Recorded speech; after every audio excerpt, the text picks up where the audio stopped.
Porto Novo vibrait ce mercredi 22 octobre 2025 au rythme de l'excellence totale.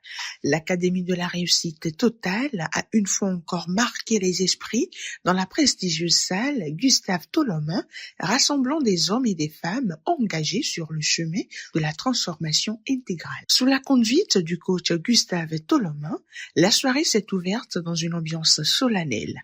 L'hymne national a retenti avec fierté et le credo avec conviction par le coach Boniface Awangbeyon, instituteur, et Madame Lisette Botton, titulaire d'une maîtrise en géographie et aménagement du territoire. Enfant du Bénin debout. À parler de santé.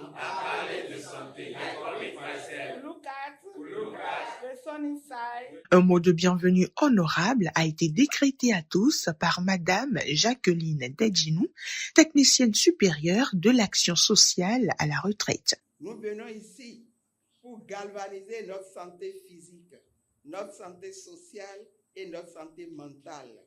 Asseyons-nous confortablement pour recevoir et prendre des décisions afin d'opérer des transformations positives dans nos vies. Sur ces mots, je vous décrète la bienvenue en cette Académie de la réussite totale. La confiance en Dieu, source de toute richesse. Premier thème qui a marqué le top pour la série des exhortations a été confié au coach Louis Vaudounon, styliste. Dieu, il est le créateur du ciel et de la terre. Il est généreux et il a dit, tout regard tourné sur moi n'est jamais couvert de honte.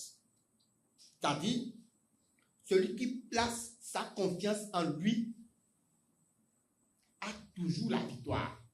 Il suffit simplement d'avoir foi en lui et de savoir que tout ce dont tu auras besoin viendra de lui.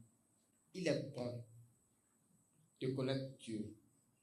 Il est bon d'avoir foi en lui, afin que tout ce qu'il a comme bien, puisque nous sommes ses descendants, son fils, pour qu'on puisse hériter de tout ça là. La discipline, le pont entre le rêve et la réalité. Tel est le thème de la deuxième exhortation. Une vérité puissante portée par le coach pasteur Athanase Kadja. Entre le rêve et la réalisation du rêve, il y a un chemin, il y a un pont que nous appelons ici la discipline.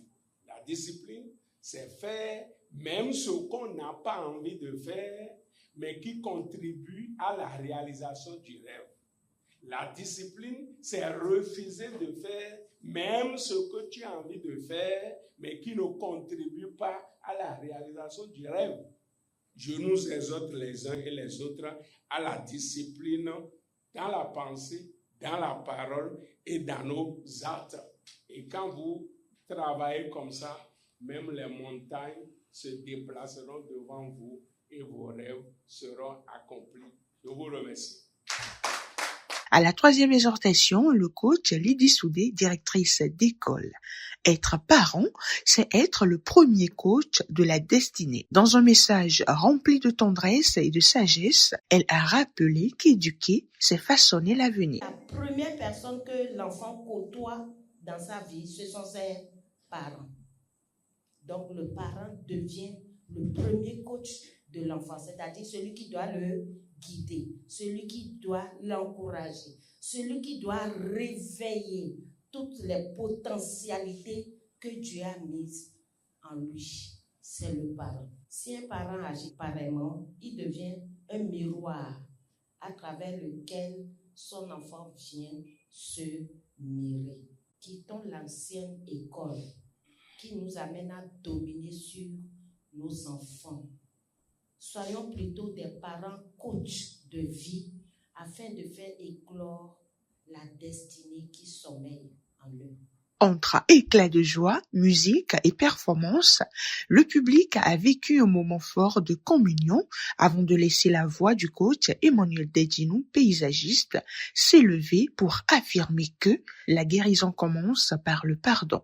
Le pardon, c'est le processus puissant qui libère notre esprit et notre cœur des fardeaux passés Lorsque nous pardonnons, nous nous libérons de la colère, de la rancœur et de la douleur qui nous empêchent d'avancer. Je nous encourage à réfléchir aux personnes que nous aurons l'obligation de pardonner.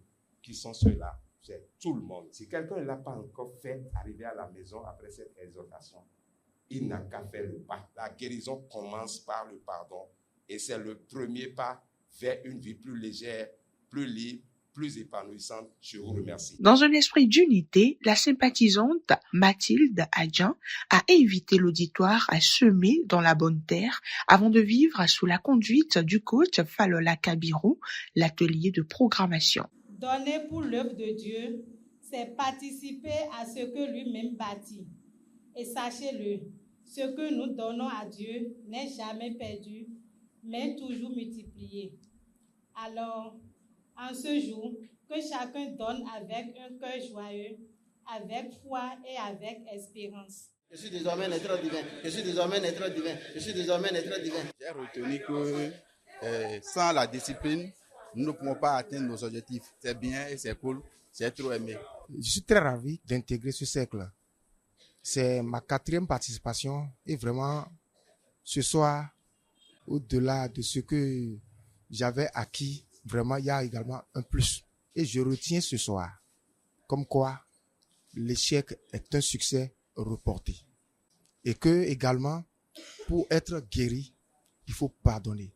J'ai aimé également toute l'affection, la considération et la marque, c'est-à-dire la chaleur humaine. Que Dieu nous bénisse et nous unisse davantage. Une soirée d'inspiration, de partage et de grandeur qui s'est achevée sur de bonnes notes positives et un cocktail fraternel.